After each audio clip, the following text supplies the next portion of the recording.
сказали, так? Але я можу пояснити деякі речі. Якщо ви не дивилися цю велику прес-конференцію, тобто прес-марафон, дивилися? Весь? Я б не Ні, змогла. там одна штука, яку треба зрозуміти. Це єдина теза, яка звучала там досить чітко. Що він бачить свою місію, що він президент миру, і його місія – це встановити в Україні мир. Якщо ви не бачите, що він далі робить, постійно, так? Його ці всі кроки, ви думаєте, він золоте для чого їздив на 2 дні? Кіно снять. Логічно, абсолютно правильно. А кому непонятно? Він що, думає, ідіоти всі навколо нього, чи що? От не всі, блін. І, розумієте, відведення, воно відбувається навіть попри те, що там все одно стріляють.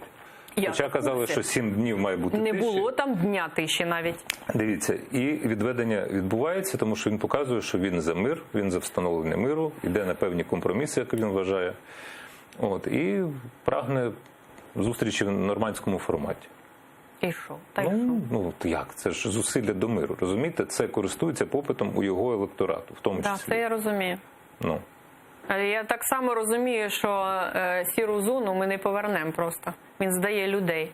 Нехай маму здасть свою. Я сьогодні виходила вже в одній передачі в ефір, вкурвало мене опять. Здай місто, в якому мама твоя живе. Здай. Що треба робити? І це дурна оця риторика звучить. Ми здамо, якщо не вийде. Ви хоч метр землі намагались повернути. Ви знаєте, скільки це коштує ресурсів, людей?